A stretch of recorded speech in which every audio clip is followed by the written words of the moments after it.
Praise the Lord. Hi friends, எல்லாரும் எப்படி இருக்கீங்க? நல்லா இருக்கீங்களா? வாங்க சமையலை தெரிஞ்சுக்கலாம். இன்னைக்கு சூப்பரான ஒரு 90s கிட்ஸ் ரெசிபியோட தான் நான் உங்களை சந்திச்சிருக்கேன். ஸோ 90ஸ்னாலே சூப்பரான மெமரிஸ் தான். என்னோட மெமரிஸ் என்னன்னு கேட்குறீங்களா? ஸோ அது ரொம்ப ரொம்ப ரொம்ப ரொம்ப ரொம்ப சூப்பரான மெமரிஸ். அதை நான் இன்றைக்கி உங்கள் கூட ஷேர் பண்ணிக்க போகிறேன். ஸோ என்னோட பெஸ்ட்டு மெமரிஸ், என் லைஃப்லேயே ரொம்ப பெஸ்ட்டு மெமரிஸ்னால் என்னோடய ஸ்கூல் டேஸ் தான் ஃப்ரெண்ட்ஸ். ஸ்கூல் டேஸ் மட்டும்தான். நான் இன்றைக்கி செஞ்சுருக்க ஸ்வீட் என்னோடய பெஸ்ட் ஃப்ரெண்ட்ஸ் எல்லாருக்கும் ரொம்ப பிடிக்கும். ஸோ பர்டிகுலராக எப்படி சொல்கிறது, எனக்கு என் ஃப்ரெண்ட்ஸை எல்லாருக்கும் ரொம்ப பிடிக்கும். அவங்களோட நான் ஷேர் பண்ணி சாப்பிட்ட ஒரு விஷயத்தை தான் இன்றைக்கி நான் செஞ்சுருக்கேன். நீங்கள் மறந்துடாமல் வீடியோ பார்த்துட்டு வந்துடுங்க. சூப்பரான கருப்பட்டி. இதோட இன்க்ரீடியன்ஸ் குவான்டிட்டிலாம் நான் டிஸ்கிரிப்ஷன் பாக்ஸில் கொடுக்குறேன் ஃப்ரெண்ட்ஸ்.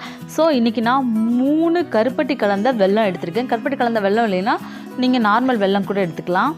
ஸோ வாங்க அதை எப்படி செய்யலான்றதை பார்ப்போம். அடுப்பு பற்ற வச்சு அதில் ஒரு சாஸ்பேன் வச்சு நம்ம இந்த கருப்பட்டி கலந்த வெல்லத்தை 3த்தையும் சேர்த்து நல்லா கொதிக்க விடுங்க. இல்லை நார்மல் வெல்லம் கூட நீங்கள் கொதிக்க விடலாம். இதில் ஒரு கிளாஸ் தண்ணியை நல்லா ஆட் பண்ணிக்கோங்க. உங்களுக்கு எவ்வளோ குவான்டிட்டி வேணுமோ அந்த இதில் தண்ணி ஆட் பண்ணிக்கோங்க. இதை நல்லா பாகா காய்ச்சி வச்சுக்கோங்க. ஏன் இதை பாகா காய்ச்சி வச்சுக்கோங்க, அதில் தூசி மணல்லாம் இருக்கும், அதெல்லாம் காய்ச்சி வடிகட்டி வச்சுட்டா சூப்பராக இருக்கும். ஸோ அடுப்பை பற்ற வச்சு அதில் ஒரு ஃப்ரை பேன் வச்சு மிதமான சூட்டில் நம்ம வடிகட்டி வச்ச வெல்லத்தை பாகை அதில் கலந்துக்குவோம். இந்த பாகை நல்லா கெட்டி பதமாக முறிகிற வரைக்கும் வச்சுக்கோங்க. சூப்பரான பதம். இதில் 2 டேபிள் ஸ்பூன் தேங்காய் துருவி வச்சுருக்கேன், அதையும் ஆட் பண்ணிக்கிறேன். 1 டேபிள் ஸ்பூன் ஏலக்காய் தூளும் ஆட் பண்ணிக்கிறேன். அவ்வளோதாங்க கமர்கட்டு.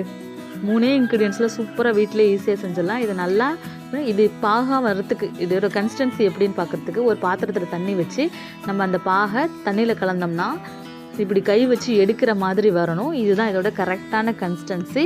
இது வந்துருச்சுன்னா அடுப்பை ஆஃப் பண்ணிடுங்க. நான் இன்றைக்கி உருண்டை பிடிக்கிறதுக்கு ஒட்டாமல் இருக்கிறதுக்கு நான் 2 டேபிள் ஸ்பூன் அரிசி மாவு தட்டில் பரவியிருக்கேன்.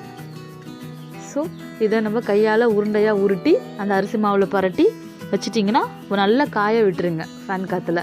அந்த மாதிரி பாகுலையும் நல்லா காய விட்டிங்கன்னா சூப்பரான கமர்கட்டு. இந்த வீடியோ உங்களுக்கு ரொம்ப பிடிச்சிருக்குன்னு நினைக்கிறேன். மறந்துடாமல் நீங்களும் செஞ்சு பார்த்துட்டு கமெண்ட் செக்ஷனில் சொல்லுங்கள். நம்ம சேனலை ஃபஸ்ட் டைம் பார்க்குறவங்களா இருந்தால் மறந்துடாமல் சப்ஸ்கிரைப் பண்ணிடுங்க, லைக் பட்டனையும் ப்ரெஸ் பண்ணிடுங்க. ஸோ அப்புறம் நீங்கள் என்ன பண்ணணும்னு தெரியும்ல, கமெண்ட் செக்ஷனில் கமெண்ட் பண்ணணும் மறந்துடாதீங்க. இன்னொரு சூப்பரான எம்மி ரெசிபியோட நான் உங்களை சந்திக்கிறேன். Bye bye friends.